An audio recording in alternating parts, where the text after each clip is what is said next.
Nous méditons l'Évangile selon saint Luc au chapitre 18, des versets 1 à 8. La nécessité de toujours prier sans se décourager. En ce temps-là, Jésus disait à ses disciples une parabole sur la nécessité, pour eux, de toujours prier sans se décourager. Il y avait dans une ville un juge qui ne craignait pas Dieu et ne respectait pas les hommes. Dans cette même ville, il y avait une veuve qui venait lui demander « Rends-moi justice contre mon adversaire ». Longtemps, il refusa. Puis il se dit « Même si je ne crains pas Dieu et ne respecte personne, comme cette veuve commence à m'ennuyer, je vais lui rendre justice pour qu'elle ne vienne plus sans cesse m'assommer. » Le Seigneur ajouta « Écoutez bien ce que dit ce juge dépourvu de justice. Et Dieu ne ferait pas justice à ses élus, qui crient vers lui jour et nuit? Les fait-il attendre? Je vous le déclare, bien vite il leur fera justice. Cependant, le Fils de l'homme, quand il viendra, trouvera-t-il la foi sur terre? Prière. Seigneur, je veux être l'un de tes disciples. Apprends-moi à prier. Ouvre les oreilles de mon cœur pour que je puisse entendre ce que tu veux me dire en ce moment. Aide-moi, comme tu as aidé tes premiers disciples, à découvrir l'importance de toujours prier sans me décourager.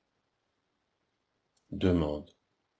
Jésus, je te demande la grâce de pouvoir mettre en pratique ce que tu me demandes, la persévérance dans la prière. Premier point. L'évangéliste Luc nous dévoile explicitement le message central de l'enseignement que Jésus veut nous offrir à travers cette parabole. La nécessité de toujours prier sans se décourager. Suis-je persévérant dans la prière? Y a-t-il quelque chose qui m'a fait perdre courage dans ma vie de prière? Pourquoi, lorsqu'on ne reçoit pas ce que l'on demande au Seigneur, on arrête de prier? Suis-je tombé dans cet écueil, au moins pour certaines intentions que j'avais présentées à Dieu? Deuxième point. Qu'est-ce que la veuve réclame au juge? Remarquons qu'elle ne dit pas au juge ce qu'il doit décider ou faire. Elle ne dit pas « oblige mon adversaire à me payer ceci ou à me rendre cela ». Elle fait confiance au juge, en le laissant décider ce qui lui semble juste. Pour cette raison, sa demande est « rends-moi justice contre mon adversaire ». Elle lui demande avec insistance d'intervenir, mais elle le laisse libre de prendre la décision qui lui semble la meilleure. Est-ce que je laisse Dieu décider ce qui est juste dans les situations que je lui présente? Ou est-ce que je dis à Dieu ce qu'il doit faire? Ai-je l'humilité d'accepter que, autant le ciel est élevé au-dessus de la terre, autant mes chemins sont élevés au-dessus de vos chemins, et mes pensées au-dessus de vos pensées? Isaïe, chapitre 55, verset 9. Est-ce que j'accepte que Dieu agisse différemment de ce que j'aurais voulu? Troisième point. La veuve a obtenu justice, parce qu'elle a été persévérante dans sa demande.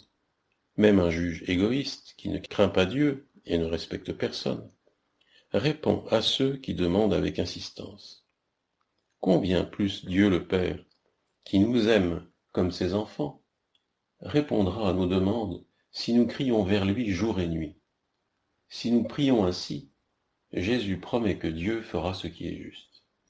Est-ce que ma prière est persévérante? Suis-je convaincu de la nécessité de toujours prier sans me décourager? Ai-je besoin de renouveler ma foi dans l'efficacité de la prière? Dialogue avec le Christ.